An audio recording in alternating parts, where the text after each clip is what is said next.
Und mit diesen Eindrücken heiße ich euch herzlich willkommen zu einem neuen Joscha und Dexter auf Tour Video. Wir befinden uns heute an der ehemaligen Standort-Munitionsniederlage 252-3 auf dem ehemaligen Standortübungsplatz Fischbecker Heide, der, ja, ich meine, von hier aus noch nordwestlich befindlichen oder ehemals sich befunden habenden Röttiger Kaserne. Da waren unter anderem Panzergrenadiere drin untergebracht. Ja, wir schauen uns jetzt hier mal auf dieser Standort-Munitionsniederlage um, was man hier noch erkennen kann oder was man eben nicht mehr erkennen kann. Hier im Eingangsbereich ist eigentlich nichts mehr zu sehen, außer des großen Tores. Um was es sich hierbei handelt, diesem Fragment, das vermag ich nicht zu sagen. Es wird, ich gehe stark davon aus, auch aufgrund der Verwitterung dieses Eisens hier, als auch dieser Platten, die hier rumliegen, dass das ein Ding ist, was damals hier auch schon stand. Was haben wir dahinter noch? Da ist noch eine, ja, da ist noch so ein Pfosten, Metallpfosten. Hier, da war mal irgendeine Art von Schild dran angebracht. Ich hoffe, ihr könnt es sehen, aber es ist leider nicht mehr vorhanden. Gut, Dexter, komm hier hin. Wir begeben uns jetzt hier mal auf das Gelände, schauen uns hier eine Runde um. Ist ein wunderschöner Morgen. Langsam kommt die Sonne raus. Vorhin war es noch ein bisschen nebelig, das hatte auch was. Aber gut.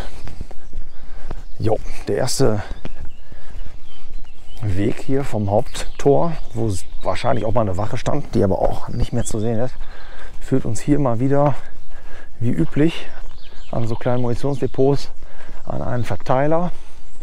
Das heißt, links, geradeaus und nach rechts kann man sich hier bewegen. Wir gehen hier mal rechts runter und schauen, was uns da als erstes erwartet. Das Munitionsdepot ist, ja, laut meinen Quellen, die ich hier habe, und ich habe keine besseren, wohl am 1.4.82 aufgestellt worden und wurde am 31.3.98 aufgelöst. Steht also auch schon eine ganze Weile leer hier, die Bude. Hier haben wir die typische Wasserspeisestelle, wahrscheinlich zur Entnahme von Löschwasser. Die ist allerdings hier, ja, im Gegensatz zu dem, wo haben wir das noch gesehen? Nee, das war, glaube ich, nicht in Hünxe. Das war das in Wetzlar, meine ich. Das war überhaupt in keinster Weise verbunkert. Da ragten die Anschlüsse auch einfach so aus dem, nennt man das Düker? Ja, wie auch immer, aus diesem Tank heraus. So, da hinten sehe ich schon das erste interessante Teil. Ich schaue euch gleich wieder zu. So, bevor wir jetzt zu dem kommen, was ich gerade schon gesehen habe. Hier ist der erste Munitionsbunker. Der steht auf. Das müsste ein Lagerhaus 25 dann entsprechend sein. Ja, das hat man sicherlich nachträglich mal angebracht. Was auch immer man an diese Haken dran befestigt hatte. Hier oben ist die typische Lüftungsanlage. Ebenso wie hier unten. Hier haben wir noch ehemalige Elektronik. Hier Innenbeleuchtung, Leuchtstoffröhren in diesem Fall. Ja, und hier Lichtschalter. Munitionsbunker OG Stein. Ja, das mag sein. Das kann sein, dass nachdem das hier leer stand bzw. aufgelöst wurde, wird das wahrscheinlich noch durch die in der Röttiger Kaserne ansässige Panzergrenadiertruppe benutzt worden sein zum Beüben. Da gehe ich stark von aus. Ja, so, jetzt können wir gleich mal One-Take machen hier. Da müssen wir nicht wieder an- und ausschalten. Wir haben hier vorne die Nummer 2 steht da drauf. Das heißt, den ersten haben wir nicht gesehen oder den gibt es vielleicht nicht mehr. Das hier ist nämlich nichts anderes als das Verwahrhäuschen oder der Unterstand für den Brandbekämpfungssatz. Und den haben wir hier in einer ganz anderen Bauweise, als wir den vorher je gesehen haben. Das heißt, in dem Video der Standort- und Munitionsniederlage Fürstenau, da sind die auch wohl so aufgebaut. Allerdings bin ich da nicht aufs Gelände gekommen und konnte das nicht genauer abfilmen. Hier haben wir also diese entsprechenden Haken zur Aufnahme der entsprechenden Feuerpatschen etc. pp. Das ist hier auch eine ganz interessante Geschichte. Da so ein Asbestdach oben drüber. Hier unten haben wir dann Beton, 2 Betonsockel und das Ganze in einer Stahlausführung mit entsprechend diesem Material. Das ist sicherlich nicht umweltfreundlich, aber wie wir sehen, durchaus haltbarer als die Teile, die man aus Holz gebaut hat. Wobei die interessanter eigentlich sind. Jo, so, pass auf. Wir haben hier noch den zweiten Bunker. Der liegt hier genau gegenüber. Das schauen wir uns auch noch mal eben an. Hier wurde auch mal irgendwie mit roher Gewalt die Tür versucht zu öffnen oder eben auch geöffnet. Mal gucken, ob wir hier noch irgendwelche Zeugnisse finden. Hier hing auch dann der entsprechende Feuerlöscher drin. Ja, sonst gibt es hier nichts weiter zu sehen. Da ist noch Kabellage. Hier haben wir irgendeine Box angebracht. Ja. Nichts drauf zu erkennen, was es mal gewesen sein könnte. Die Entlüftung ist mit Wasser vollgelaufen.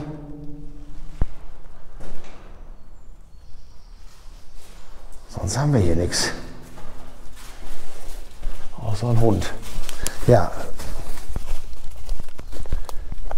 Also ist auf jeden Fall ein sehr uriges Gelände hier auch.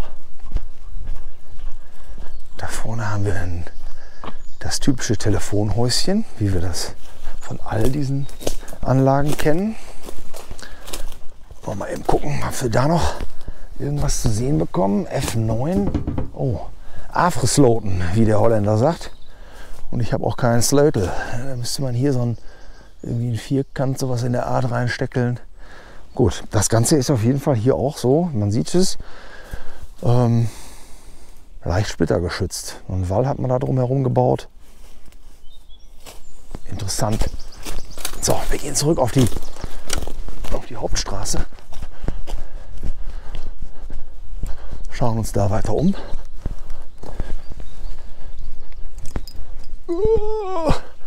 Und ich sage euch Bescheid, wenn es neue interessante Eindrücke von hier gibt. Bis dahin lasse ich dann das Gequatsche und mache ein paar Bilder.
Aufmerksamen Zuschauer, Betrachter wird gerade schon etwas nicht entgangen sein. Und das ist auch wirklich interessant, was für eine Ausleuchtung Also der Bunker hier an sich ist sowieso schön erhalten. Da steht auch oben eine klar erkennbare 9 dran. Und dann guckt euch mal diese Straßenlaterne an, die man da letzten Endes dran geflanscht hat. Also das ist ja von so einer Bogenlaterne, sage ich jetzt mal, hat man das Teil abgeschnitten und dann da oben dran gesetzt. Das sieht aus. Also ich kenne diese Bunkereingänge natürlich auch. Da hat man dann einen kleineren Strahler genommen, ja, oder Leuchtstoffröhren auch angebracht. Aber diese Konstruktion hier, das ist, ja, das sieht schon interessant aus. Hat eine riesen Lampe, ne? Ein riesen Ding. Und das ragt hier so raus. Kommt vielleicht auf dem Video gar nicht so gut rüber. Hier in der Realität, in Natura, sieht das schon ziemlich wild aus, das Ganze. Ja, das ist also auch mal wieder eine Bauart oder eine Eigenart der Ausstattung dieses Munitionsdepots, Munitionsniederlage, wie ich das auch noch nicht gesehen habe. Aber da ich mir zur Aufgabe gemacht habe, so ziemlich alles, was ich in die Finger kriegen kann, zu dokumentieren, egal die wievielte Standort Munitionsniederlage es ist oder der wievielte Standort Übungsplatz, die Schießbahnen, ist mir alles völlig wurscht. Ich finde das alles total interessant. So, pass auf. Ich habe auch inzwischen ein paar Bunker ausgelassen oder Munitionslagerhäuser, weil die einfach auch geschlossen waren. Da gab es auch nichts Besonderes zu sehen. Es sind auch nicht mehr überall. Hier haben wir die 10, ebenfalls mit diesem Lampengebilde. Es sind auch nicht mehr überall, beziehungsweise alle Lampen da und die meisten Tore sind auch zu. Hier haben wir noch Blitzableiter-Geschichte. Ja, die letzten Moon-Lagerhäuser waren alles die 50er, also die mit 2 Eingängen. Und jetzt könnt ihr mal eben dranbleiben. Ach, guck mal hier. Da sind wir hier. Wir sind ja immer noch auf dem unteren Weg. Da sind wir hier schon bei einer Öffnung. Bei einem ehemaligen Notausgang. Psst, komm mal hier hin. Da sieht das Ganze so aus. Ach, und guck mal hier. Da haben wir auch so ein... Das ist ja auch geil.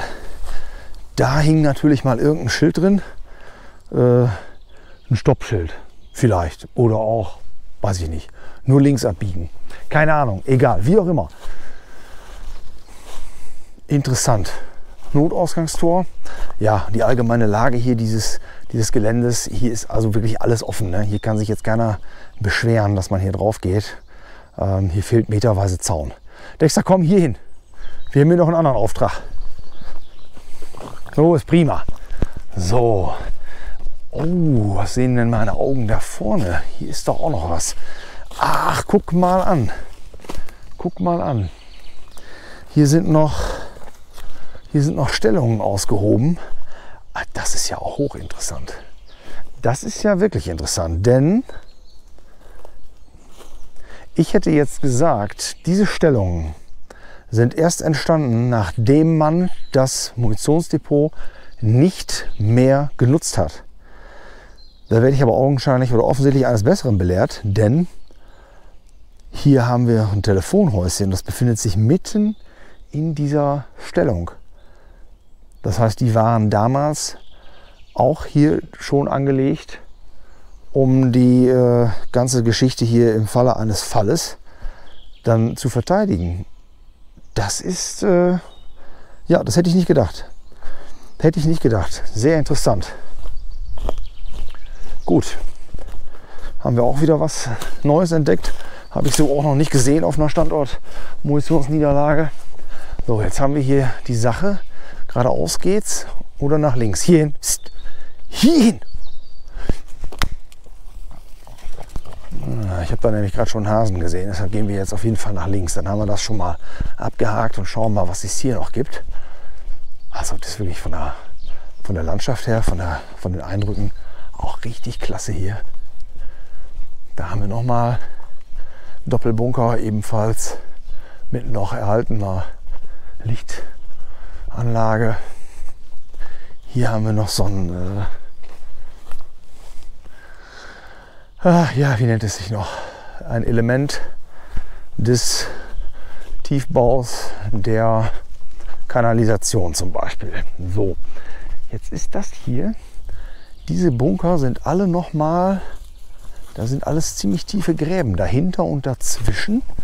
Das ist vielleicht auch zum Wasserablauf, zur Kanalisation. Hier geht auch nochmal rechts rein eine Asphaltstraße. Und hier befindet sich, oh, guck mal hier, da haben wir noch ebenfalls ein ehemaliger Schildhalter.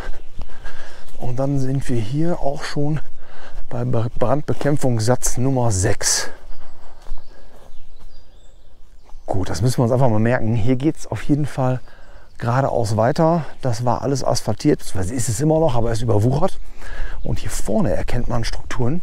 Das geht hier so richtig hoch. Also das ist hier richtig hügelig. Das ist so, würde man jetzt aus dem Hamburger Umland jetzt eigentlich auch nicht so vermuten. Aber es ist so. Da wollen wir gleich mal schauen, ob sich da noch irgendwas darbietet. Ja, hier nochmal weitere Bunker. Ich schalte euch gleich wieder zu, wenn ich hier was Spannendes sehe. Keine 20 Meter weiter haben wir noch wieder einen Doppelbunker. Hier steht auch die Tür auf. Wollen wir uns doch noch einmal eben auch hier umschauen. Also hier ist, habe ich doch den Eindruck, hier ist einiges mehr an Kabel als an den anderen Gebäuden. Ah, ist ja auch ein Doppelbunker. Ja, da hatten wir noch nicht. Ich glaube hier innen, das waren diese Schilder befestigt, wo da entsprechende Mengenangaben standen. Hier wieder die typische Lüftung. Oh, was liegt denn hier unten eigentlich Schönes? Auch so ein Teppich, ja. Aber sonst ist es hier ganz recht ordentlich erhalten. Ja gut, hier sieht man natürlich die Wasserschäden. Ne? Was nicht gepflegt ist, geht irgendwann kaputt. Das ist wie überall. Aber diese Zustände kennen wir ja auch zur Genüge aus diesen alten Anlagen. Links wie rechts entsprechende Befeuerung. Hier haben wir noch was, Beleuchtung außen, innen und der entsprechende Stromkasten.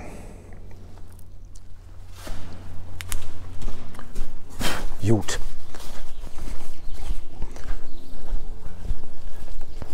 Gucken wir noch mal hier um die Ecke. Wir sind immer noch auf der 2. Straße, gehen also wieder Richtung Haupttor.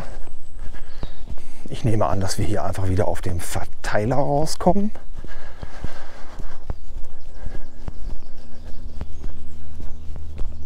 Da ist noch mal einer auf. Ja, komm, gehen wir auch noch eben kurz rein. Nur der Ordnung halber, dass wir es mal eben dokumentiert haben.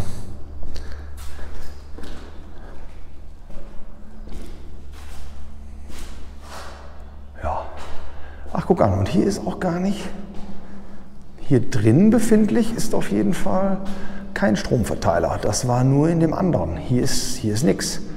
Hier ist überhaupt nichts. Bei dem anderen war das auch da hinten mit Beton oder Zement nochmal zugeschmiert, nachträglich. Und das haben wir hier gar nicht. Auch nur 2 Kabel, die hier rausgehen. Da ist noch ein drittes. Ja, wie auch immer. Auf jeden Fall haben wir hier ganz klar sehr viel weniger Elektrostruktur als in dem anderen Bunker. Was das bedeutet, vermag ich nicht zu sagen.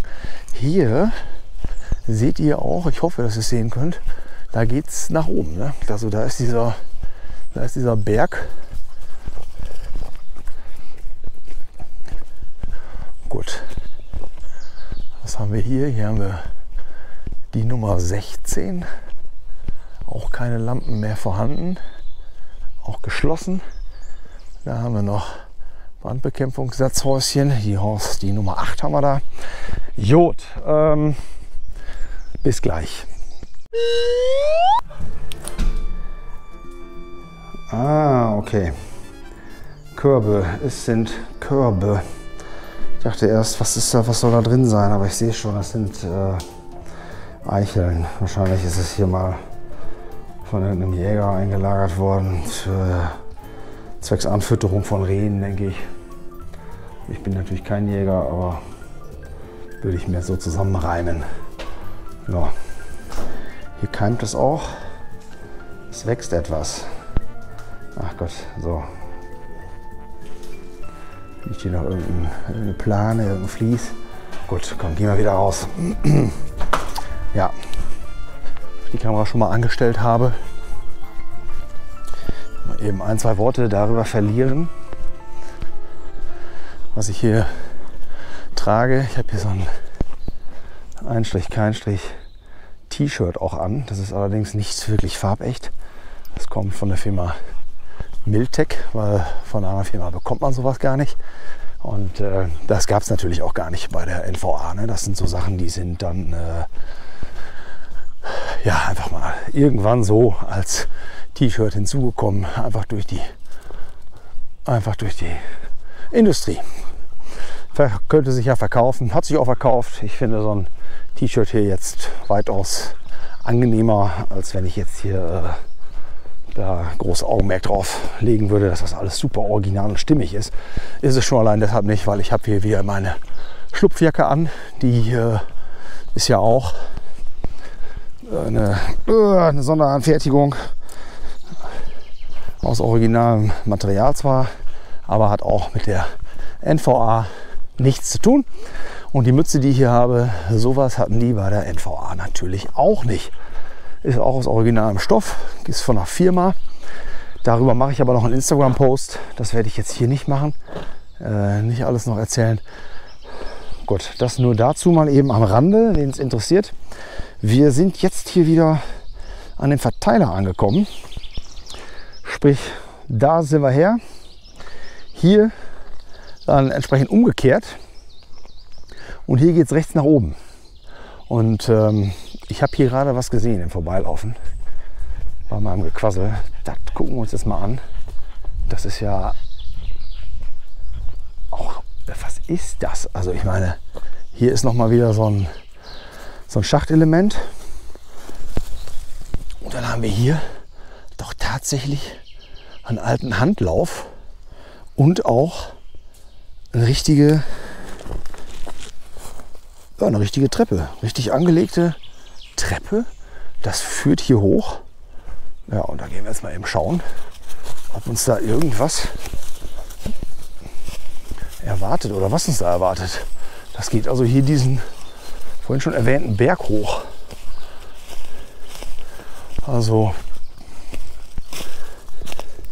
einen tieferen Sinn sehe ich da jetzt so erstmal nicht drin.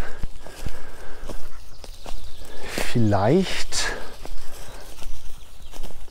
ja, das könnte natürlich sein. Vielleicht ist es einfach nur eine Abkürzung für die, sag ich jetzt mal, Wachsoldaten, um entsprechend diesen oberen Bereich hier schneller zu erreichen, beziehungsweise auf eine andere Seite des Geländes zu kommen, ohne die Straße benutzen zu müssen, die wahrscheinlich einfach einen weiteren Weg dargestellt hätte. Also hier ist auch ja, regelrecht ein Laufgraben angelegt. Du kommst hier hin, du bleibst hier auch. So. Ja, das gehen wir jetzt noch mal lang. Ich gucke mal, wo wir da am Ende rauskommen. Und wie immer mache ich dann gleich das Ding hier wieder an. Also folgt man diesem Laufgraben, kommt man hier oben im Wald raus. Man trifft auf diese kleine Straße. Und wenn man diese Straße erstmal jetzt nach links geht, dann kommen wir hier an der dritten Straße raus, die wir jetzt eigentlich auch gegangen wären. So, diese dritte Straße führt hier letzten Endes diesen Berg rauf. Und hier haben wir auch noch mal wieder ein Telefon. Ja, das Übliche. Achso, hier hängt irgendein Nestbau irgendeines Insekts. Das kennt bestimmt irgendjemand von euch. Kann er mal eben sagen, was das ist? Geil. hier direkt neben dem Telefon auch haben wir eine Stellung.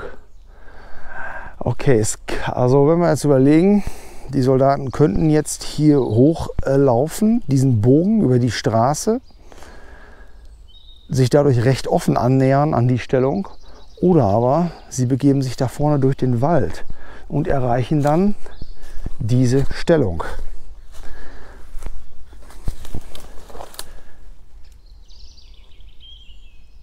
Also da haben wir schon auch Aufwand betrieben. Wenn das so ist, ne, wenn es dazu auch zählte, ist diese angelegte Treppe mit dem Handlauf ist schon ein Ding, dass man das dafür extra gebaut hat. Aber es macht durchaus Sinn. Warte mal, was steht denn da noch drauf? Das ist, glaube ich, nee. Hier sind so ein paar Sachen. Es sieht erstmal aus, als wenn es eine 53 wäre, aber es könnte auch eine 63 sein. Da links ist doch so ein leichter Strich zu erkennen. Also mag sein, dass sich hier irgendein Soldat verewigt hat. Dahinter ist auch noch irgendwas zu sehen, aber auch undeutlich. Also reine Mutmaßung. Aber Ameisen, die benutzen das hier auf jeden Fall als Weg. So viel kann man sagen. Oh, und hier liegt, warte mal, ich muss mich eben entheddern. Hier liegt eine alte Beefy-Packung. Das ist doch älteres Semester hier, ne? Was steht denn da was drauf noch? Findet man da was? Ne, Deutsche Lebensmittelwerke GmbH Hamburg.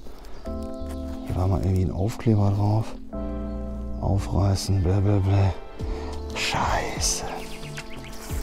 Das wäre es jetzt gewesen hier. Doch, das ist es. Ach, guck mal. Das ist es, glaube ich. Bis Ende. Ich weiß nicht, ob ihr das vernünftig sehen könnt, weil die GoPro, die hat ja teilweise so eine schlechte Nahaufnahmequalität. Meines Erachtens steht da AUG 01. Also bis Ende August 01. Das würde bedeuten, der obergefreite Stein, der sich hier vorhin verewigt hat, in diesen Bunkertüren, der kann das hier durchaus auch hinterlassen haben. Ja, oder einer seiner Kameraden. Ne? Also da gehe ich, das ist für mich so ein, ich würde sagen, oder ich sage, das ist auf jeden Fall ein Indiz, das ist hier mal was ein Geschwafel.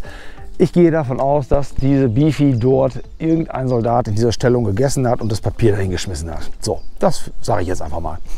Wir gehen jetzt hier rechts den Weg hoch, nachher hier links nochmal, beziehungsweise ich könnte mir vorstellen, dass wir hier oben noch so eine kleine Schleife haben, die uns dann wieder da hinten rausführt. Also gehen wir jetzt erstmal hier lang, wo auch diese gedeckte Anmarschweg so gesehen rauskommt. Und das habe ich natürlich gerade schon gesehen, als ich hochkam. Den kann ich jetzt nicht so überrascht tun. Hier haben wir doch tatsächlich zwei kleine Munitionsbunker oder Munitionslagerhäuser, wie auch immer. Das wird aller Wahrscheinlichkeit nach für Handwaffenmunition gewesen sein. Ich kann da nichts, ich kann es nicht lesen, was es heißen soll. Irgendwas mit X, glaube ich. Explosiv.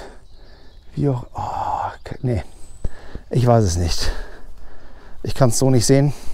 Gut, die typischen Munitionsbunker, die hatten wir in Aalen, hatten wir die in der Kaserne nachher stehen. Die standen auf so einem Platz. Aber was da drin war und ob da überhaupt was drin war, weiß auch keiner. Bei dem Zustand der Bundeswehr. So, das Ganze hier hat man irgendwie verrückt. Also ich weiß nicht, wer das verrückt hat, aber es ist verrückt worden. Gut, geht jetzt auch, glaube ich, zu sehr ins Kleine. Mal schauen, ob wir das Ding hier irgendwie bewegen können. Oh, warte mal. Und jetzt ist eigentlich, müsste es so offen sein, ja. Gut, haben wir was drin? Nein. Gut, okay. Ja, wir gehen hier weiter. Bundeswehr, Safety First. Hier haben wir so eine Kurve und hier unten geht es so ein bisschen runter. Da wird natürlich dann direkt eine Leitplanke angelegt für. Das hat man auch in, ja, halt in jedem Munitionsdepot oder Munitionsniederlager gemacht, wo es einfach, wo einfach die Gefahr da war, dass man doch vielleicht von der Straße abkam und dann irgendwie mit dem Auto da unten landete. Wobei das hier nicht tief runter geht, aber naja. So, dann haben wir hier noch ein weiteres Munitionslagerhaus. Auch noch mal ein kleines. 25er. Ich blicke mal schnell drüber her.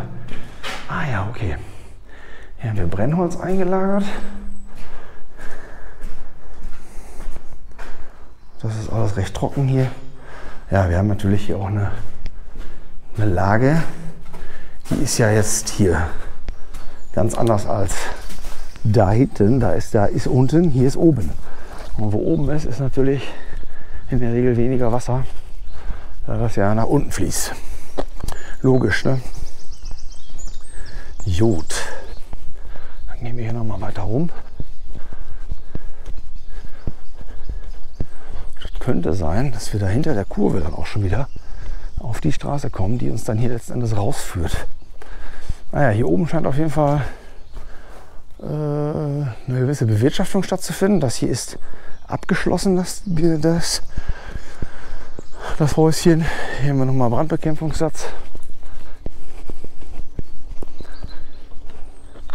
Und hier sieht man nochmal wieder auch, wie sehr die Natur hier sich das dann nach und nach zurückholt. Ne? Wie breit die Straße eigentlich ist, aber wie schmal sie dann ist, wenn es hier alles nicht gepflegt wird. Gut, der scheinbar letzte Bunker hier in der Reihe verschlossen. Ja. Dann haben wir hier nochmal wieder die Leitplanke. Gut. Ich schalte euch gleich wieder zu. Jetzt sind wir am Ende der Straße angelangt. Und wenn wir hier nach links runter gehen, dann müssen wir zu der, oder eigentlich müsste das hier die Hauptstraße sein, die da runterführt. Ich bin gerade ein bisschen irritiert hier über das Ganze.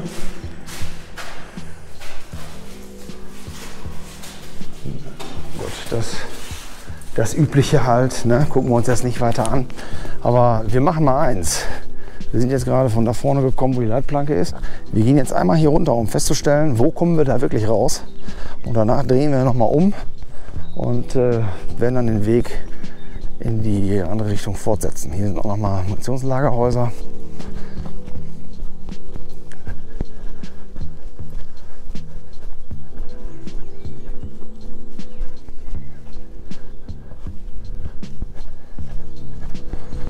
So, bevor es zu langwierig wird, ich gucke mal, dass ich hier euch das gleich erklären kann, wo ich war, und dann schalte ich euch wieder zu.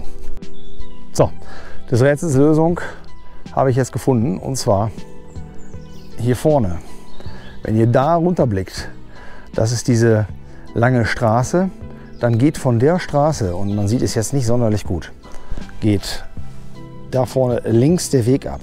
Und der macht eine Schleife und kommt dann hier wieder raus. Das ist also eine Schleife an dieser Straße. Allerdings, ihr habt ja auch gesehen, als ich da hinten war, ging es ja noch einmal diese Richtung hinunter. Und jetzt geht es aber auch da hinunter. Das heißt, wir gehen jetzt noch mal diesen Weg zurück, hinten weiter runter, um zu schauen, wie diese beiden Wege noch zusammenführen, ob da vielleicht hinten sogar noch ein drittes Tor ist, was auch immer. Das gucken wir uns das nochmal an, und wenn ich da oben bin, dann schalte ich euch wieder dazu. Also das Rätsel ist noch nicht gelöst, aber wir befinden uns jetzt hier oben. Da seht ihr auch den Findling. Wir sind ja vorhin von dort gekommen, da rumgelaufen, hier wieder zurückgelaufen. Und jetzt schaut euch das an. Erstmal, klar, hier sind nochmal Munitionslagerhäuser. Das da vorne steht auch auf. Das ist allerdings auch leer, wir gehen da nicht rein. Es geht hier geradeaus weiter, als auch noch mal nach rechts. Und was hier total interessant ist, man hat hier, also ich sag mal so, diese Wege, die scheint man noch freizuhalten durch irgendwelche Räumfahrzeuge. Hier sieht man das auch. Hier haben wir das an die Seite geräumt. Hier hört die Straße aber auch komischerweise auf. Wir haben hier eine Begrenzung, aber eigentlich müsste hier vorne die Straße weitergehen. Ah ja gut, guck an. Hier haben wir den anderen Randstein. Das heißt, das trennt sich dann hier so ab. Und das hier ist überhaupt gar nicht bewirtschaftet. Das ist natürlich jetzt auch höchst spannend, hier mal auf dieser Sedimentablagerungsschicht herumzulaufen. Und da gucken wir mal, was sich hier ergibt. Also das ist natürlich auch richtig klasse, ne? Dieses Überwucherte hier. Krass. Komm mal hier hin.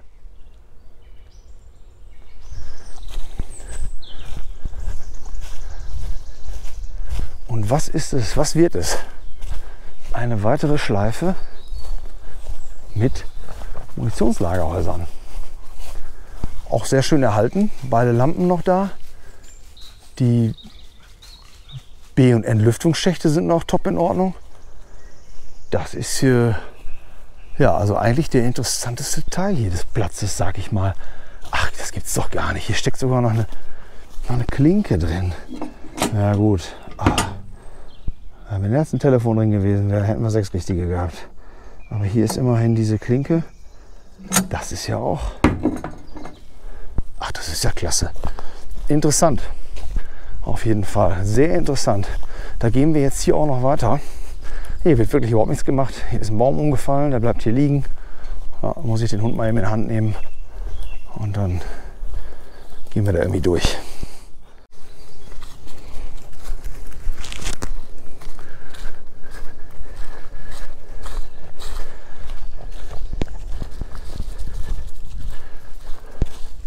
Das gibt's doch gar nicht. Hier geht noch mal ein Weg ab. Wir hatten ja vorhin so eine Durchfahrt auf dem zweiten Querweg, die hochging. Reine Mutmaßung, das könnte natürlich irgendwas hiermit zu tun haben, dass das hier hochführte. War das nicht sogar 2 Wege? Ich weiß es nicht. Aber das lassen wir jetzt. Da gehen wir jetzt nicht auch noch weiter. Das wird hier viel zu groß.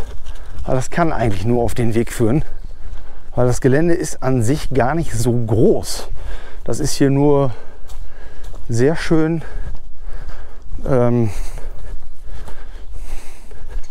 wie heißt das? Sehr zerschnitten hier. Also hier kommen immer mehr Eindrücke, womit ich echt im Leben nicht mehr gerechnet hätte, dass das hier noch so weitergeht. Ne? Hier geht's also, das war also hier auch noch eine weitere Schleife nur. Denn wir kommen hier schon wieder auf die, ja, ich sage jetzt mal auf diese Hauptstraße, die da entsprechend nicht so geräumt wurde, wo wir ja gerade abgebogen sind. Ja, guck dir das an. Hier auch alles voll mit Moonhäusern. Also hier lagerte schon ein immenses Material. Und jetzt geht das hier von diesem Hauptweg nochmal nach rechts ab. Also langsam wird es verrückt. Und was ist das hier? Was haben wir denn hier?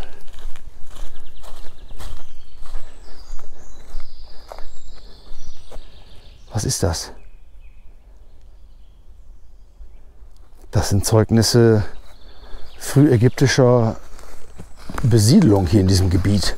Das ist ja unglaublich. Also das muss mir... Ach, warte mal. Ist das hier so ein Belüftungsschacht? Nee, das Innenleben davon, was da runtergekracht ist? Nee. Keine Ahnung. Also bitte, wer das jetzt weiß, wo das Ding...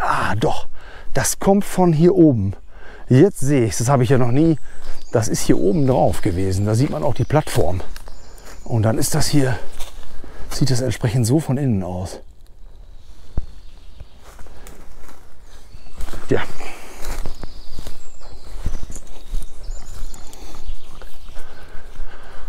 Speechless. I am speechless. Ich weiß nicht, was das ist. Hier geht es auch noch mal nach rechts ab. Also wirklich eine unfassbare geile Struktur hier. Wirklich richtig zerschnitten alles. Hier geht das hier dann rein auf so eine Art Wendeplatz oder Parkplatz. Hier ist auch noch mal wieder ein Munitionslagerhaus. Und dann haben wir hier so ein Ding hingebastelt. Und dann geht es da wieder zurück. Das ist ja äußerst interessant. Und hier geht's. Er wird nicht denken, dass du hier bei Hamburg bist. Wirklich nicht. Das sieht hier aus. Das könnte auch irgendwo in, weiß ich nicht, im Sauerland sein, in Baden-Württemberg. Wo auch immer. Da, wo es halt hügelig ist. Ne? Das ist ja enorm. Dann gehen wir jetzt hier noch mal weiter.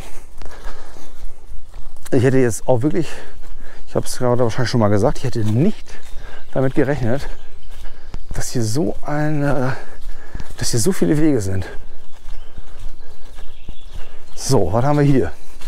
Munitionslagerhaus. Aber die Öffnung, wo ist denn die Öffnung von dem Teil? Die ist dann auch hier vorne. Ja, die muss auch hier vorne sein. Hier ist aber auch Schluss irgendwie. Wir haben hier auch noch mal so eine Art freie Fläche. Also das ist wirklich verrückt. Jetzt kommst du dir vor wie im Urwald. Da ist das Munitionslagerhaus. Ach, guck mal, der Kasten ist noch in Ordnung. Das ist ja super. Der ist noch nicht kaputt. Geil. Das ist richtig geil. So, dann haben wir hier. Boah, mein Akku kommt gleich an seine Kapazitätsgrenzen hier. Ja, also, keine Ahnung, ne? Hat irgendein Zeug drin. So, okay. Machen wir wieder zu. Cool. Sehr cool. Das ist wirklich mächtig interessant hier. Mächtig. So, Dexter, komm mit. Guck dir das mal an. Das gibt's doch gar nicht. Hier ist noch ein Munitionslagerhaus.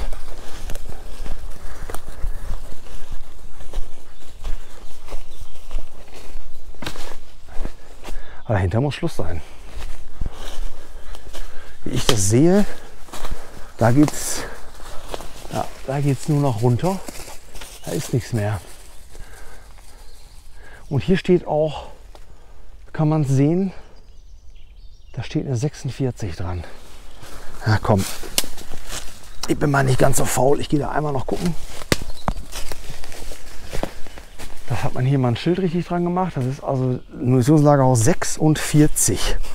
Ja, so viel dazu. Ne? Das ist schon wirklich viel. Hier haben wir noch mal eine richtige Talsenke. Psst, komm hier hin. Psst, komm hier hin. Hier ist auch auf jeden Fall Schluss. Da hinten ist schon ein Weg zu erkennen. Gut, also ich schlage mich jetzt hier wieder durchs Gebälk und dann gehen wir auf die Hauptstraße und schauen mal. Also aus der Richtung kommen wir. Ich bin jetzt den Weg da weitergelaufen. Das hört aber hier vorne irgendwo auf. Hier ist auch ein Graben. Es mag also durchaus sein, hier ist dieser Hauptweg, den wir vorhin verlassen haben. Den gehe ich jetzt auch nicht wieder in die Richtung. Das sparen wir uns jetzt. Da werden wir noch 2, 3 Munitionslagerhäuser sehen. Das war es dann aber auch.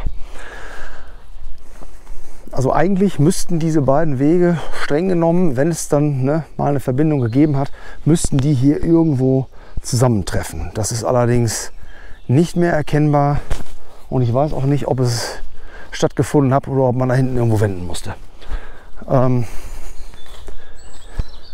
haben wir hier so einen Bereich, der wird wahrscheinlich so ein bisschen als, ja, weiß ich nicht, Mountainbike, Trail-Strecke oder so genommen, denke ich. Das hat sich hier mal so ein bisschen ausgefahren hier. Da sind hin und wieder mal Aktivitäten. Da ist so ein kleines Bänkchen dahingestellt. Wir sind aber noch nicht am Ende des Platzes. Das heißt, irgendwo da hinten verläuft dann der Zaun und da ist dann das Ende. Da gehen wir jetzt aber auch nicht mehr hin, weil hier seht ihr auch, hier ist keine Struktur mehr. Das ist alles natürlich, also keine von Menschenhand geschaffene Struktur. Und hier sieht man dann noch wieder diese Wegeinfassung.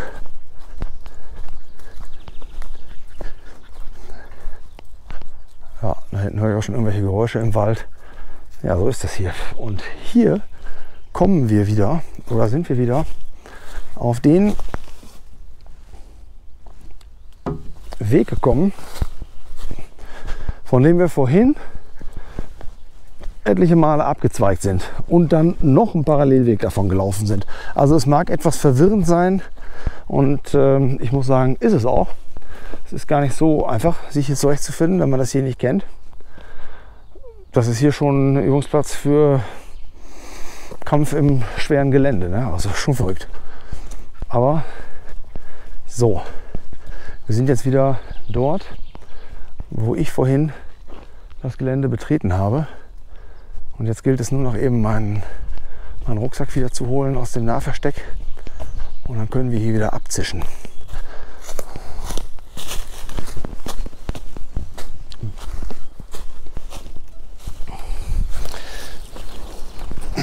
Ja, na gut. Jo.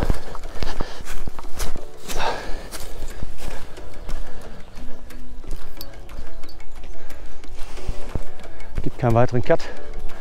Ich hoffe, euch hat das hier gefallen, diese kleine Exkursion, gerade auch der Schluss, wo man einfach gar nicht mehr wusste, wo geht das hier weiter, was kommt da noch alles. Ich fand das hier schon spannend, vor allen Dingen, weil man hier mal auch ein paar andere oder neue Eindrücke hatte von der Ausstattung einer solchen Standortmunitionsniederlage, nämlich diesen anderen oder abweichenden Brandbekämpfungssatzhäuschen und auch der Ausleuchtung, Ameise abgemacht vom Mund, und auch der Ausleuchtung der entsprechenden Munitionslagerhäuser. Ja, das ist noch eine Zecke, die mache ich auch noch weg. Alles Gute, wir sehen uns die Tage, wenn ich die nächste Standort-Munitionsniederlage vorstelle. Vielleicht finde ich aber auch was Interessanteres bis dahin. Macht's gut, danke fürs Zuschauen.